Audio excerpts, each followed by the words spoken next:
Howdy folks. Today we're going to work a little bit on rust removal on the new Denford ORAC lathe. New is of course a relative term. Really? Howdy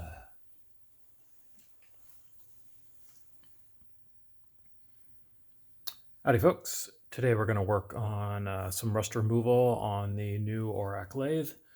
This is a exact copy of the other machine that I've got. Obviously this one doesn't have the cabinet, but it did come with a full set of things like collets and blades. I guess blades isn't the right word. Come on, let's be a machinist here. It came with a full set of tooling, including, some really nice what are these called? Multi-fix or whatever they're called. Tool posts. So that's pretty cool. But me being the genius that I am, I left this thing sitting in the truck. It was inside of a camper, so I figured it would be all right, but it's still, the air got moist, and the thing wound up picking up a patina of surface rust, which I'm not particularly happy about. So we're going to have to do a little bit of cleanup here. I was originally planning on building a container I could dump the whole thing into, which I may still do long run if some of these other methods don't pan out, but I'm hoping I can avoid buying, 25 gallons of Evaporust and building a giant box to dunk this whole thing down into. But yeah, so we're gonna try a couple of smaller things first. So off the top, first thing we're going to do is the chuck will easily fit in the 3-gallon bucket of Evaporust that I've got right now. So first thing I'm going to do is just pull the chuck off and we'll drop that in. In case folks are wondering how well this stuff works, Ben will remember the kind of nasty rusted bolt that we picked up over by the railroad tracks quite a while back. I'll throw a picture of it here on the screen. And now it looks like this. This is with absolutely no physical work at all, no abrasive, nothing like that. This is just after spending overnight in the tank of Evaporust. So this stuff is pretty well magic as far as I'm concerned. And it's got some other pretty interesting qualities. I left a few pieces in just to see.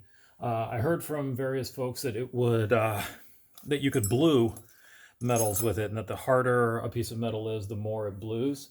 So I tried it with one of the collets just to see how it would come out, see if I could, nicely darken it, because I don't really care what, what color these collets are. And I got a pretty interesting effect here. So you can see the one that is that was blued by, I left it in the tank of Evaporust for, I don't know, 4 or 5 days to let it darken up. So that's kind of a neat effect. We may take advantage of that, deliberately on other parts in the future. So yeah, we'll see how things go.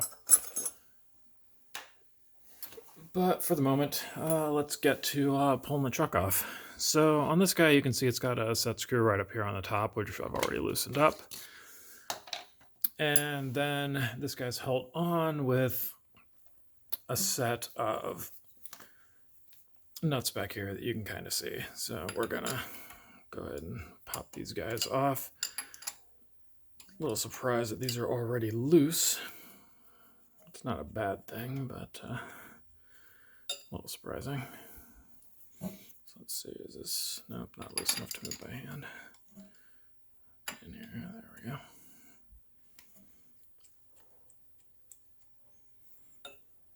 Just 2, and the third one.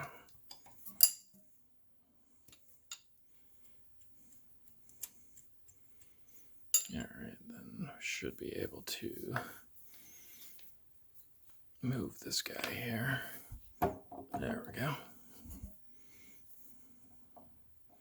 Now, these probably have a set of washers behind them. So I'm going to try and be careful here and not lose anything.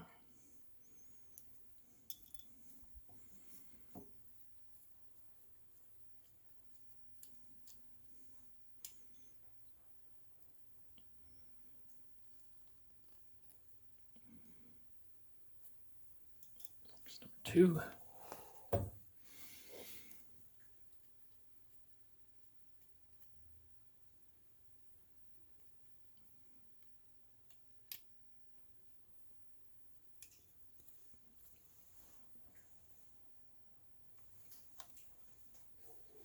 Having your lights in the garage on a motion sensor, not necessarily the best idea. Just saying. It seemed like a good idea at the time. Oh, I dropped one. If we, come on. Come on. There we go. All right.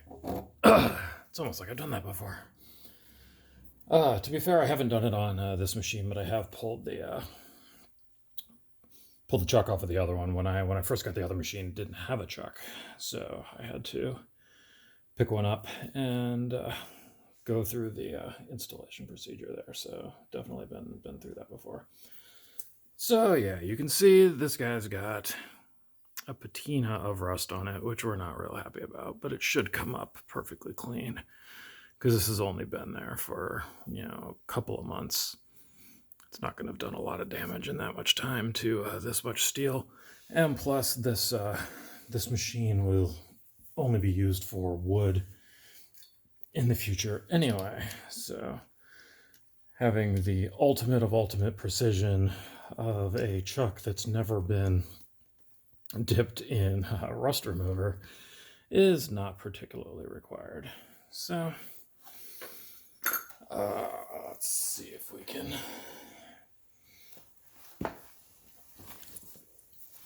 bring over our bucket of Evaporust. Just set him right there. And you can't actually see that at all. All right, let's see if we bring this up here a bit.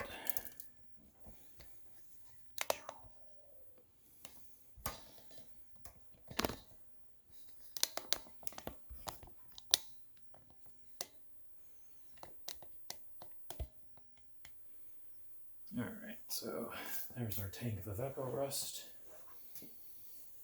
And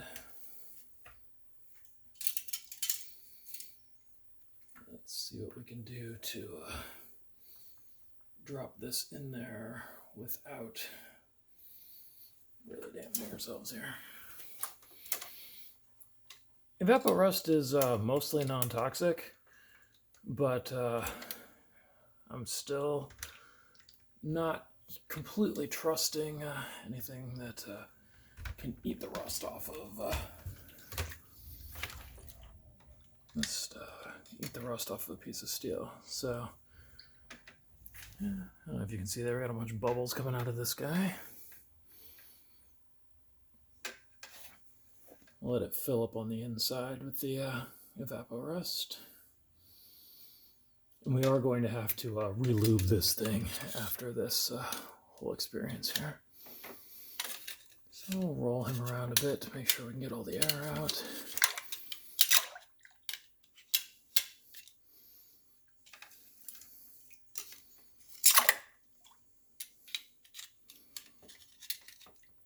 And in case anybody's wondering, yes, I got Kat a new full set of kitchen tongs to replace the set that I stole to use in Evaporust.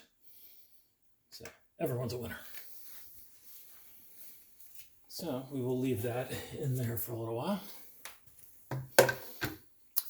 And through the magic of YouTube, it is going to be tomorrow quite soon. All right, so the other trick I was told to try is to soak a rag in the Evaporust and set that soaked rag on top of the ways and let that do its magic that way, since that might let us avoid dunking the entire bed of the machine. So we'll see if we can get any luck here that way.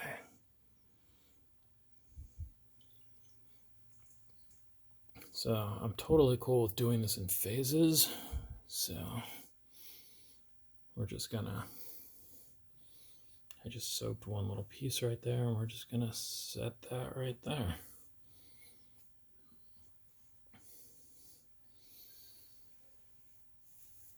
And again, through the magic of YouTube, we will see what that looks like tomorrow.